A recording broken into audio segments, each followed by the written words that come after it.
Olá, pessoal! Oficialmente sejam bem-vindos a mais uma live do Diário da Pesquisa. Esse canal aqui que tem o único objetivo que é te ajudar a construir um currículo de destaque para sua residência dos sonhos. Se você chegou aqui nesse canal e ainda não me conhece, prazer, eu me chamo Clara Aragão e sou especialista na construção de currículo para residência médica.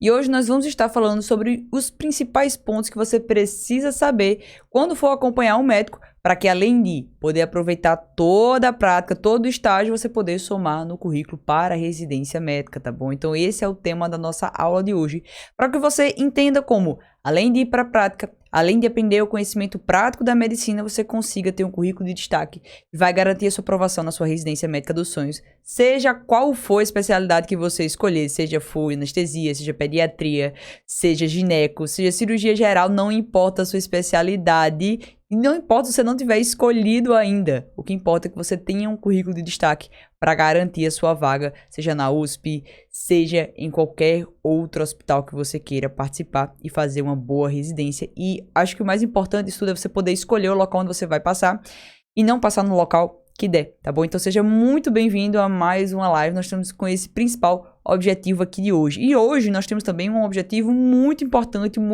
mesmo, que o que é esse objetivo? Olha, nós estamos começando agora o aquecimento para o curso gratuito Currículo para Residência Médica, que é um curso que vai ser realizado com o foco de te mostrar o caminho para você começar a construir o seu currículo de destaque para a sua residência médica dos sonhos, tá bom? Então esse evento, ele começou agora. Clica aqui abaixo desse vídeo aqui tem um link para você se inscrever, tá bom? Então clica aqui e se inscreve, tá bom? Essa será a última oportunidade do ano do 2022 que você terá para estar construindo um currículo de destaque, tá? Então se você quer entender todos os passos, se você quer entender todo o passo a passo, quer saber realmente de fato o que é que vale a pena você investir no seu currículo e não ficar aí se atolando de coisas na faculdade de medicina, clica aqui no link aqui abaixo que eu vou te passar tudo isso em detalhes. Nós vamos ter um grupo do WhatsApp para estar divulgando materiais. Nós vamos ter uma comunidade no Facebook onde você vai poder encontrar pessoas interessadas em produzir igualmente você.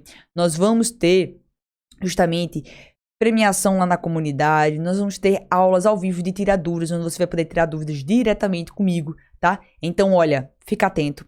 Participa do curso gratuito, tá bom? Serão 3 aulas justamente para estar te mostrando todo esse caminho. Então aproveita, 2022 está acabando oficialmente.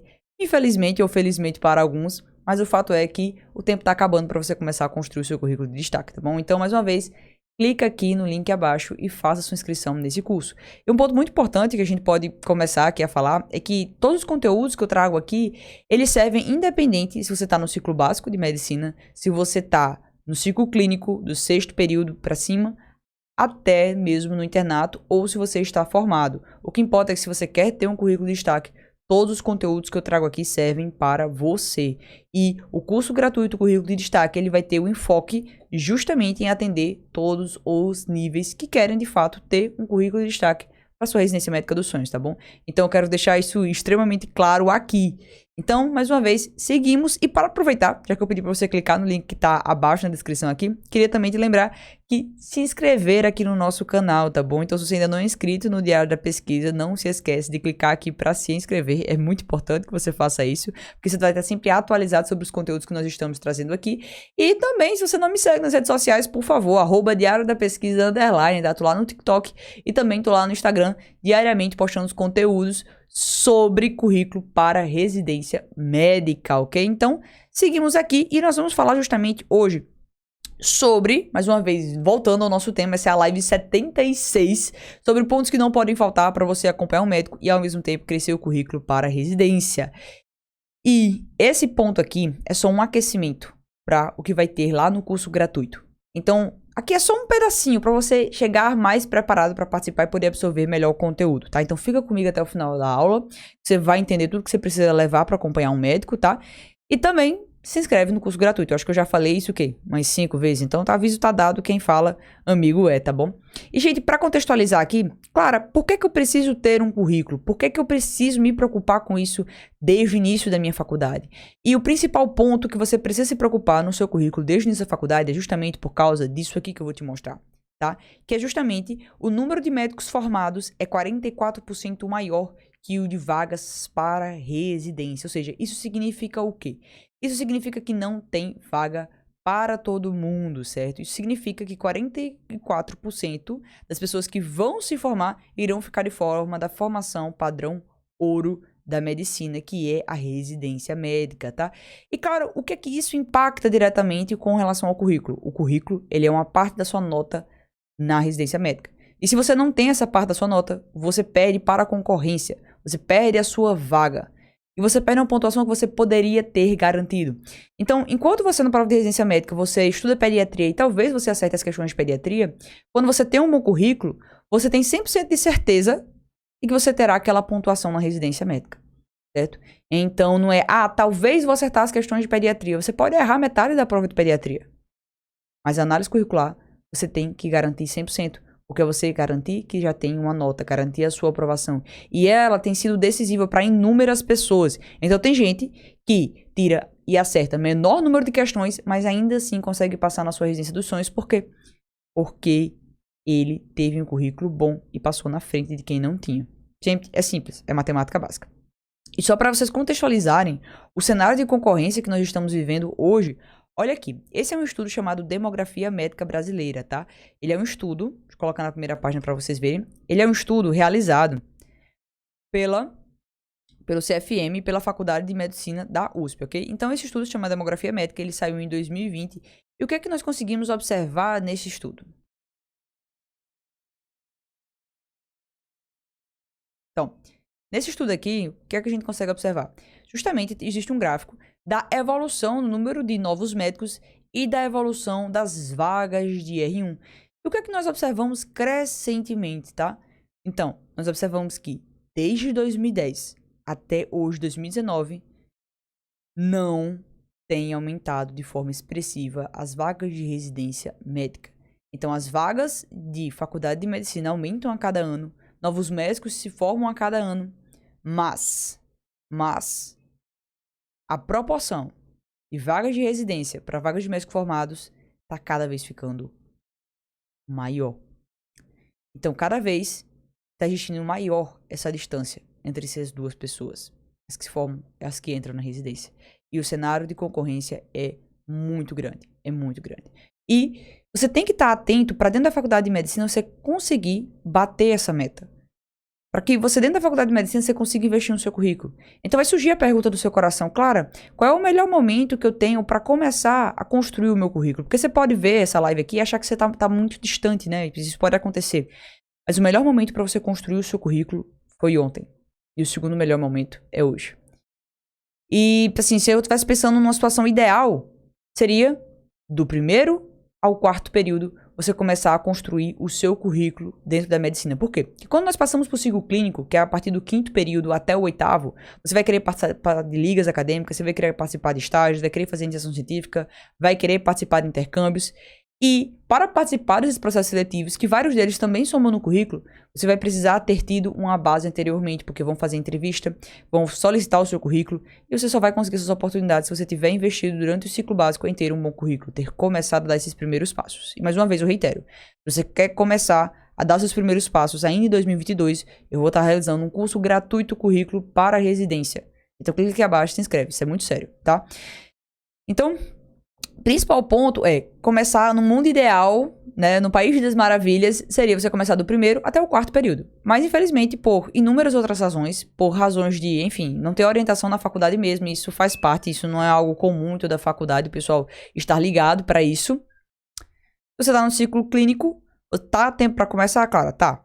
Ainda tem um tempo hábil para começar. Cara, já tô no internato. Será que eu consigo recuperar meu currículo em um ano? Eu tenho uma live que eu trouxe aqui só sobre coisas que você pode fazer para recuperar o seu currículo em um ano. Então mas você tem que adotar já uma estratégia, você tem que ser mais ágil e não dar tempo de você estar testando coisas para saber se vale a pena ou não. E geralmente quando eu falo para você que você precisa ter um currículo bom, as pessoas dizem assim, cara, mas eu não tenho tempo. Eu não tenho tempo para ter um bom currículo, eu não tenho tempo para investir no meu currículo. E eu queria deixar um ponto assim bem claro para todo mundo aqui. Que, cara, o que é que você quer deixar claro pra mim? Então, eu queria deixar muito claro que se hoje você não tá investindo no seu currículo, hoje, você não tá investindo no seu currículo, você tá correndo e jogando todo o tempo que você vai passar, pagando cursinho pra residência extensivo na lata do lixo. Por quê? Porque você tá fazendo tudo isso e correndo sérios riscos de não passar, porque não tem a nota do currículo, que outras pessoas vão ter. Então, assim, fica atento. Porque se você não tem tempo hoje, você vai ter que arranjar tempo depois para passar mais um tempo estudando, para passar mais um ano estudando todo o assunto, tá? Então esse é um ponto que eu preciso chamar a sua atenção, porque eu não quero que você saia prejudicado. Então, Clara, quais são os pontos que eu preciso saber toda a vida que eu for acompanhar o médico? Então, bora ver aqui. Primeiro ponto é o ponto do Care Guidelines. E, Clara, o que é esse Care Guidelines? Então, gente, Care Guidelines é basicamente um guideline focado no desenvolvimento de relatos de casos clínicos. Então, o Care Guideline é Case Report, que é basicamente uma modalidade de artigo científico, uma modalidade de pesquisa observacional descritiva que você pode estar realizando durante o atendimento no ambulatório. E geralmente o Care Guideline ele vai servir para você fazer o que, claro? O que é isso? Basicamente ele é um checklist e dentro desse checklist ele vai te dar passos e pistas para você identificar casos clínicos interessantes para a publicação. Então, quando você leva esse checklist, você consegue identificar casos clínicos na sua prática que poderiam se tornar uma publicação em um congresso e somar pontos no seu currículo para residência.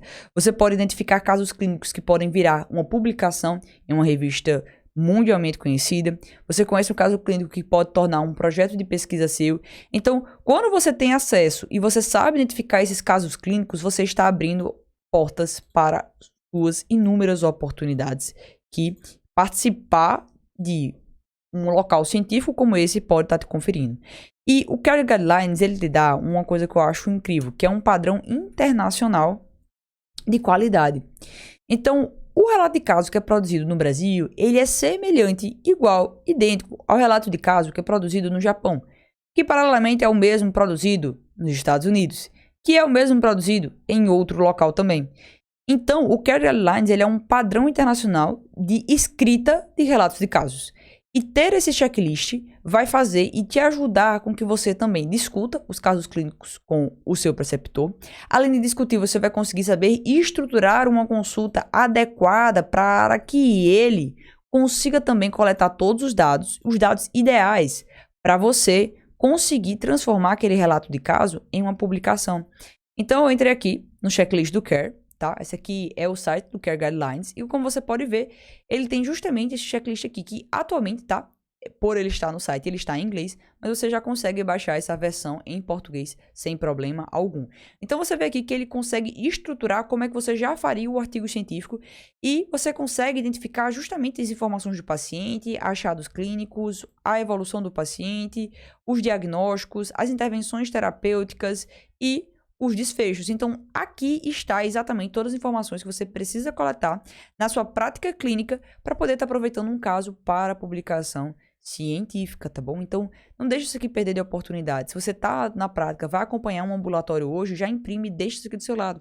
Por quê? A partir do momento que você notou que tem um caso clínico que saiu do padrão, um caso clínico que era uma doença nova e está com algum acometimento atípico, um caso clínico que tem um efeito adverso de medicação, ou algo inusitado, chama atenção para fazer um relato de caso. Isso acontece muito nos ambulatórios.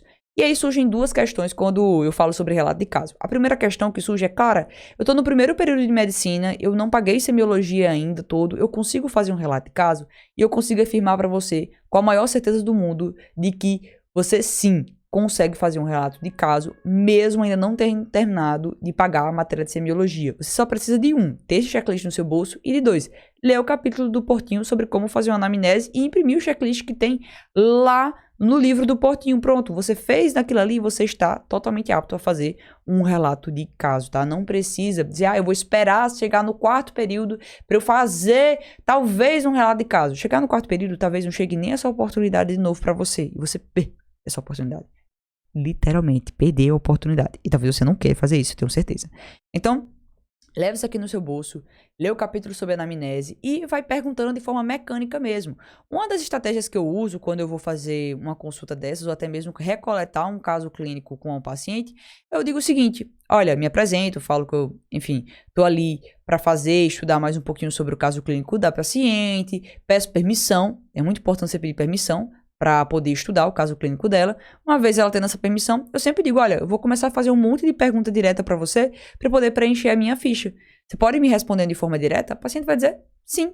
Ou então você pode perguntar como é que era o caso clínico e deixar o paciente falar livremente. Só que a tendência é que se você está nos primeiros períodos, você não vai saber filtrar tanto o que ele vai tender a dizer. Então, você pode fazer perguntas diretas e ele está te respondendo essas perguntas de forma bem prática, até mesmo às vezes com um exame ali já para você estar consultando e estar visualizando tudo, ok? Então, deixar o checklist do CARE é muito importante justamente para isso, para você poder identificar uma nova oportunidade para você, tá? E outro ponto também muito interessante, que quando eu falo sobre o relato de caso, as pessoas às vezes acham, Clara, o que é mais importante, eu tenho uma revisão de literatura ou tenho um relato de caso? Não importa. Tudo isso pontua no currículo. Tudo isso pontua no currículo. Não importa se é revisão de literatura, não importa se é relato de caso. Agora, a revisão de literatura vai te dar 3 vezes mais trabalho do que o relato de caso ele te daria, ok? Então, a ideia é, se for para escolher, opte por escolher fazer um relato de caso, tá? E aqui nesse site do CARE, você também consegue fazer o rastreio, você consegue estudar um pouquinho sobre relato de caso. Ele deixa também algumas referências para você estar consultando, principalmente aqui em publicações. Então, você tanto consegue consultar algumas publicações que já foram feitas utilizando o CARE, ok? Quanto também consegue baixar alguns papéis do próprio CARE para poder estar estudando sobre relato de caso. Um ponto muito legal é justamente esse aqui, que eu acho assim, eu acho incrível isso, sinceramente, porque isso padroniza o formato que é feito no Brasil afora. Então, há um tempinho atrás eu fiz um relato de caso sobre doença celíaca com a paciente, ele foi um dos meus primeiros trabalhos, e o que foi feito? Justamente, eu tinha isso aqui já anotado, eu já tinha isso aqui scriptado, e aí eu fui recoletar as histórias para preencher as lacunas. Então, eu entrei em contato com a mãe da paciente, pedi permissão, solicitei para ela me explicar um pouquinho como era o caso, enviar exames e contar a história por completo. E só após isso foi que eu comecei a escrever, tá? Então, gente, quando você vê um caso clínico que foi inusitado, como por exemplo esse da doença celíaca que eu fazia, é uma criança que teve doença celíaca e desenvolveu síndrome de Rapunzel, um acontecimento completamente inusitado que só tem hoje 8 casos na literatura contando com o meu. Devem ter surgido outros, né? Já faz uns 4 anos que eu não parei para olhar esse trabalho novamente, ou se surgiu outro. Provavelmente fica atento aí se isso acontece no seu dia a dia. Ok? Mas o Care Guidelines, ele é um guideline, assim, muito legal. Eu vou passar horas babando esse trabalho aqui, porque é algo que realmente vale a pena você... Eita, bati o pé. É uma coisa que realmente você vale a pena investir no seu tempo, ok? Então, voltando ao quesito de currículo, o que importa é a publicação científica, o que importa é a publicação do artigo científico, não importa se é revisão de literatura, não importa se é relato de caso, ok? O que importa é a publicação. Agora, de fato, reafirmo para você de todo o meu coração, vai te dar menos trabalho você fazer um relato de caso do que fazer uma revisão de literatura. E aí vocês sabem, que já me acompanham aqui no Instagram, sabe que eu sou fã da facilidade. Eu sou fã da facilidade. Não adianta, porque, sendo bem sincera, pra mim, se vai pontuar a mesma coisa no currículo, porque você vai estar batendo cabeça e correndo o risco de não terminar, de não finalizar um trabalho científico, né? E um ponto importante de sempre que eu falo sobre fazer relato de caso, as pessoas perguntam, cara, mas eu não vi o caso, eu não estava lá para presenciar, eu preciso ter examinado o paciente, porque às vezes o que acontece muito. Hoje na faculdade de medicina, você tem grupos de 10 pessoas, eu já vi pessoas de 12 pessoas, depois coloca aqui abaixo qual a quantidade de grupos tem na sua faculdade, mas assim, tá um número gigante, gigante mesmo. E aí tem gente que diz assim, é claro, olha, eu queria até mesmo ter feito o relato de caso, mas quem examinou foi meu amigo. E ele não tem interesse em produzir. Então, será que eu não poderia fazer esse relato de caso, já que não fui eu que examinei e vi a paciente? Eu queria dizer uma coisa pra você, fica tranquilo, tá? O que importa é que você tenha uma pessoa que saiba contar a história clínica do paciente, ou que tenha pelo menos o contato do paciente.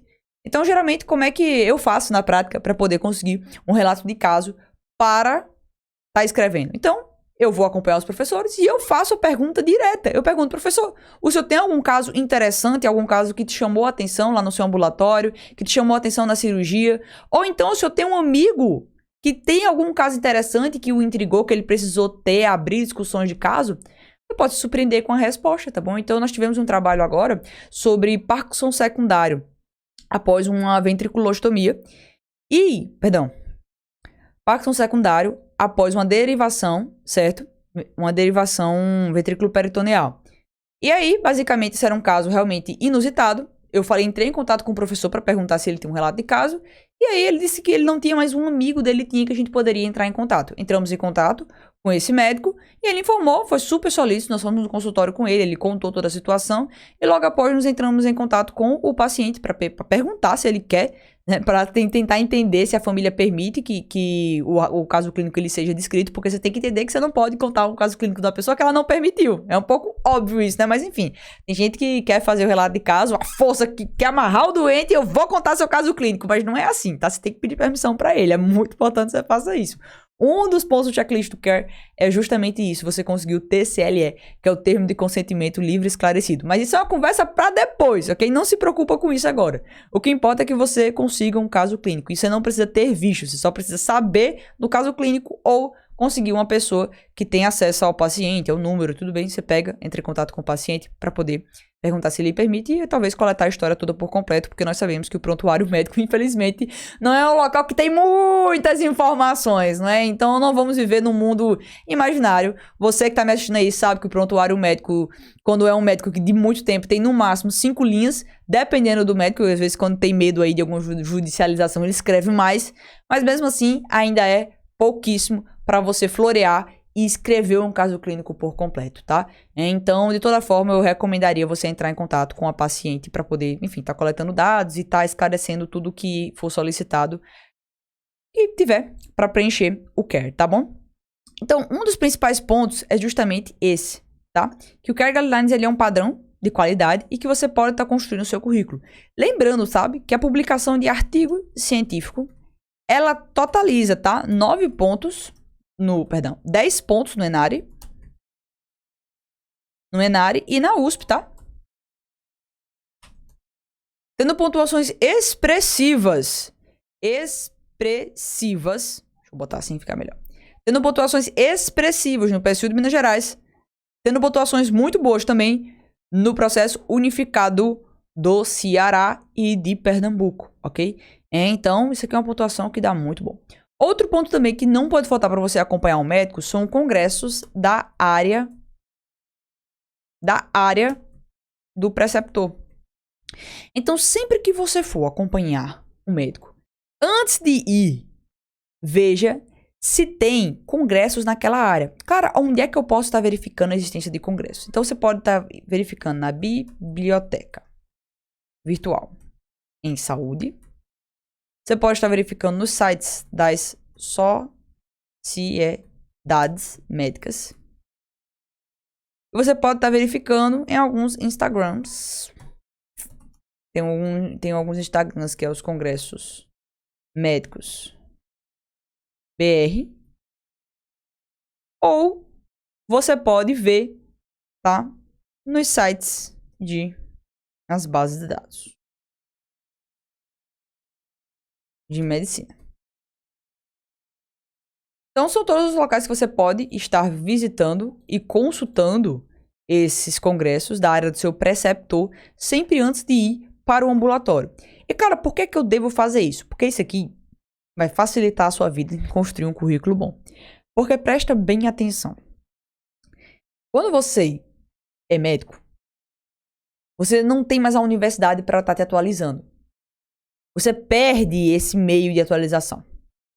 Então, você fica refém, principalmente se você não souber interpretar artigos científicos, você fica refém de um congresso que vai acontecer ao longo de um ano. Ou semestralmente um evento que vai acontecer regional e outro nacional. Para estar se atualizando na sua área.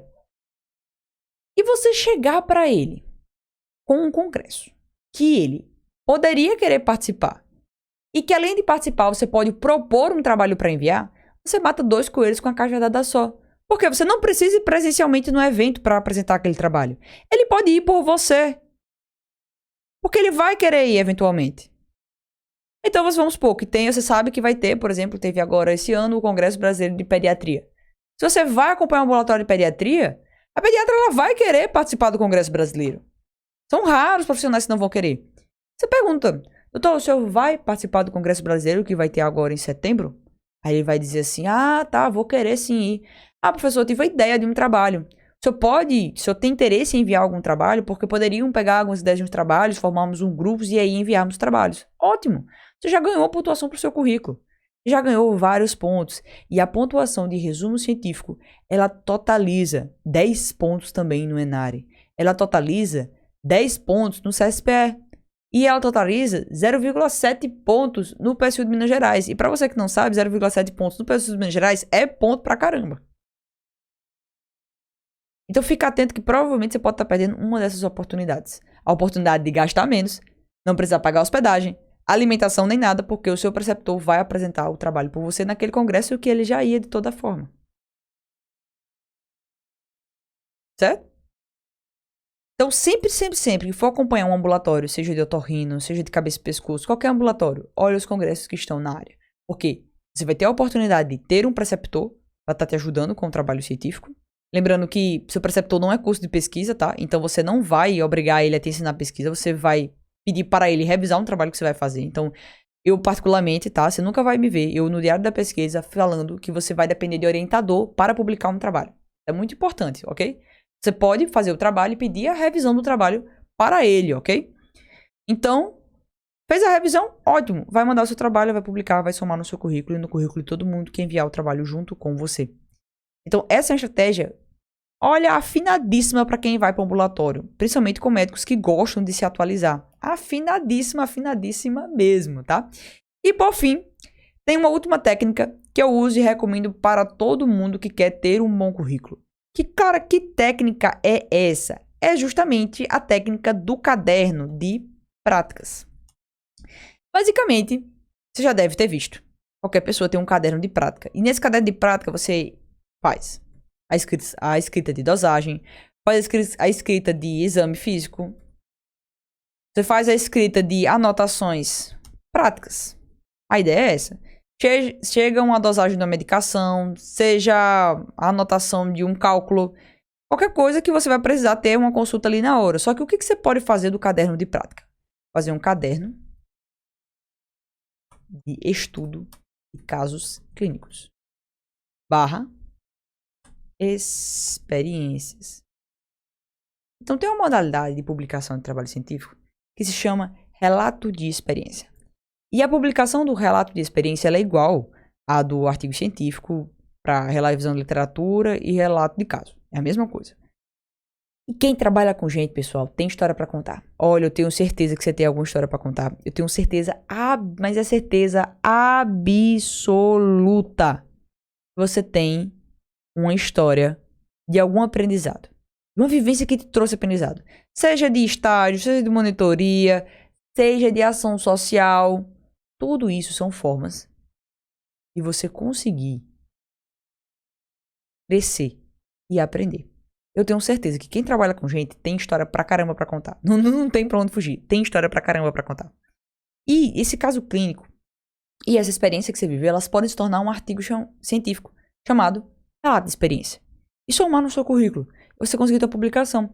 E a vantagem do relato de experiência sobre o relato de caso é que o relato de um caso clínico, você precisa de autorização do paciente e de autorização do comitê de ética. Já o relato de experiência, a experiência é sua. Foi você que viveu. Então você não precisa de aprovação do comitê de ética para publicar um relato de experiência. Ponto importante, tá? Na escrita do relato de experiência, você não pode escrever com o nome da instituição que você fez o estágio ou a monitoria. Por quê? Claro, você pode colocar assim, uma faculdade do Rio Grande do Norte, uma faculdade de Goiás, uma faculdade do Rio Grande do Sul, um hospital do Rio Grande do Sul, uma unidade de saúde básica do Maranhão. Mas não pode citar. Você só pode citar a instituição se ela permitir te dar uma carta de anuência, que é uma permissão de fato para você mencionar ela, tá? Então, fica só essa exceção do relato de experiência para você não citar o local, mas citar a sua experiência, a sua vivência e o seu aprendizado com aquilo. Então, você ter um caderno de caso clínico é muito legal porque você consegue levar os casos clínicos para estudar em casa e tirar dúvida e conseguir aprender muito mais do que você aprenderia somente fazendo aula, somente estudando pelas aulas. Isso é fato, tá? Não adianta discutir, você aprende 10 vezes mais quando você vê um caso clínico na sua prática e você, de fato, senta a bunda na cadeira e vai estudar pelo livro. Isso é uma coisa que Eu não sei nem descrever. Você aprende 3 vezes mais do que qualquer semana de aula que você tenha ficado estudando. É igual você estudar só assistindo aula e não resolvendo questão. É a mesma coisa. Porque na hora que você faz o caso clínico é quando você sabe que você não sabe. É quando você sabe que de fato você não sabe sobre aquele assunto. Então ter um caderno de estudo clínico, de caso clínico é muito interessante, porque você vai revisar os casos clínicos em casa, dosagem, exame físico, tudo, noções práticas, mas também porque você vai anotar suas experiências. Então sempre que você for acompanhar um médico, sempre mesmo, passou o dia, você chegou em casa, parou, ótimo, senta e escreve qual é a sua experiência maior daquele dia. O que é que você aprendeu? Até mesmo você fazer uma roda de conversa no OBS sobre um assunto X. Até mesmo isso pode virar um relato de experiência. Sabe o que foi muito publicado durante a pandemia do Covid-19?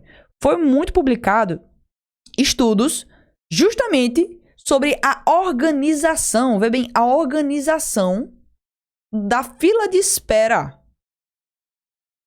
dentro da UBS. Organização da fila de espera dentro da UBS. Também já tem relatos de casos sendo publicados, justamente, sabe sobre o quê? Tem sido publicados também, relatos de casos eu confundo, não. Relatos de experiência. Publicados justamente sobre monitoria e diversas outras modalidades. Do PPA, nós fizemos uma publicação, vou colocar o tema para vocês verem aqui. Só um momento, o tema está aqui.